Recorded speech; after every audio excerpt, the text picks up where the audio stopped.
ಎಲ್ಲದಕ್ಕೂ ಆದಷ್ಟು ಬೇಗ ಹೈಕಮಾಂಡ್ ಉತ್ತರ ಕೊಡುತ್ತೆ. ಕಲಬುರಗಿಯಲ್ಲಿ ಗೃಹ ಸಚಿವ ಡಾಕ್ಟರ್ ಜಿ ಪರಮೇಶ್ವರ್ ಹೇಳಿಕೆ ಕೊಟ್ಟಿದ್ದಾರೆ. ಸದ್ಯ ನಾನು ದೆಹಲಿಗೆ ಹೋಗ್ತಾ ಇಲ್ಲ, ಹೈಕಮಾಂಡ್ ಎಲ್ಲವನ್ನ ಗಮನಿಸಿ ಸೂಕ್ತ ತೀರ್ಮಾನವನ್ನ ಕೈಗೊಳ್ಳುತ್ತೆ ಅನ್ನುವಂಥದ್ದು ಇಲ್ಲಿ ಗೃಹ ಸಚಿವ ಡಾಕ್ಟರ್ ಜಿ ಪರಮೇಶ್ವರ್ ಕೊಟ್ಟಿರುವಂತಹ ಸ್ಟೇಟ್ಮೆಂಟ್. ಹೈಕಮಾಂಡ್ ಯಾವುದೇ ತೀರ್ಮಾನ ಕೈಗೊಂಡ್ರೂ ಕೂಡ ನಾವೆಲ್ಲರೂ ಬದ್ಧ ಅಂತ. ಪಕ್ಷದಲ್ಲಿ ಅಧಿಕಾರ ಬದಲಾವಣೆ ವಿಚಾರವಾಗಿ ಸಾಕಷ್ಟು ಗೊಂದಲ ಆಗ್ತಾ ಇದೆ. ಅದೆಲ್ಲ ಕೂಡ ಹೈಕಮಾಂಡ್ ನಾಯಕರಿಗೂ ಗೊತ್ತಿದೆ. ಅದನ್ನ ಆದಷ್ಟು ಬೇಗ ಬಗೆಹರಿಸುವಂತಹ ಕಾರ್ಯ ಆಗುತ್ತೆ.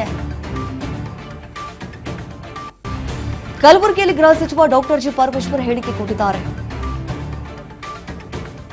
ಏನೇನು ಬೆಳವಣಿಗೆಗಳಾಗ್ತಿದೆ ಕಾಂಗ್ರೆಸ್ ಪಾಳ್ಯದಲ್ಲಿ, ಸೊ ಎಲ್ಲದಕ್ಕೂ ಕೂಡ ಅತಿ ಶೀಘ್ರದಲ್ಲೇ ಹೈಕಮಾಂಡ್ ತಕ್ಕ ಉತ್ತರವನ್ನ ಕೊಟ್ಟೇ ಕೊಡುತ್ತೆ ಅನ್ನುವಂಥದ್ದು ಒಂದು ಬಲವಾದ ನಂಬಿಕೆ ನಮ್ಮಲ್ಲಿದೆ. ಸೊ ನಾವು ಕೂಡ ಅದಕ್ಕೆ ವೇಟ್ ಮಾಡ್ತಾ ಇದ್ದೀವಿ. ಯಾಕಂತಂದ್ರೆ ಸಿಎಂ ಸಿದ್ದರಾಮಯ್ಯ ಬಣದಲ್ಲಿ ಗುರುತಿಸಿಕೊಂಡಿರುವಂತಹ ಸತೀಶ್ ಜಾರಕಿಹೊಳಿ ಅವರು ಆಗಿರ್ಬೋದು, ಎಚ್ ಸಿ ಮಹದೇವಪ್ಪ ಅವರು ಆಗಿರ್ಬೋದು, ಅವರೆಲ್ಲರೂ ಕೂಡ ದೆಹಲಿಗೆ ಹೋಗಿದ್ದಾರೆ. ಗೊಂದಲ ಇಲ್ಲದೆ ಎಲ್ಲದಕ್ಕೂ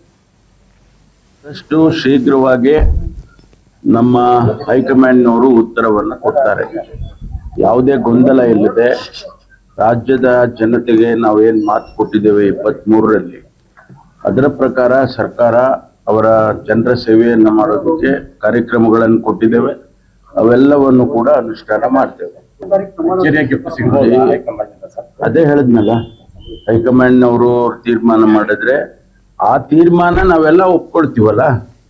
ಯಾವುದೇ ತೀರ್ಮಾನ ಹೈಕಮಾಂಡ್ ಮಾಡಿದ್ರೆ ಪ್ರತಿಯೊಬ್ಬ ಕಾಂಗ್ರೆಸ್ಸಿಗೂ ಕೂಡ ಒಪ್ಕೊಳ್ತಾನೆ.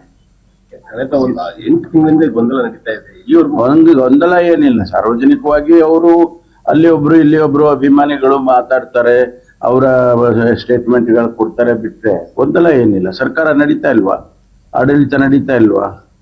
ಕಾರ್ಯಕ್ರಮಗಳು ನಡೀತಾ ಇಲ್ವಾ? 4 ಲಕ್ಷ ಕೋಟಿ ನಾವು ಬಜೆಟ್ ಕೊಟ್ಟಿದ್ದೀವಲ್ಲ, ಅದೆಲ್ಲ ಕಾರ್ಯಕ್ರಮಗಳು ಯಾವುದು ನಿಂತಿಲ್ಲ ಅಲ್ಲ. ಕಮಿಟ್ಮೆಂಟ್ ಬಗ್ಗೆ ಗ್ಯಾರಂಟಿ ಕಾರ್ಯಕ್ರಮಗಳು ನಡೀತಾ ಇದ್ದಾವೆ. ಕಮಿಟ್ಮೆಂಟ್ ಅದೇ ನೋಡಿ, ನಾನು ಅದಕ್ಕೆ ಹೇಳಿದ್ದೆ, ಹೈಕಮಾಂಡ್ನವ್ರಿಗೆ ಗೊತ್ತು, ನಮ್ಗೇನು ಗೊತ್ತಿಲ್ಲ. ಎಲ್ಲದಕ್ಕೂ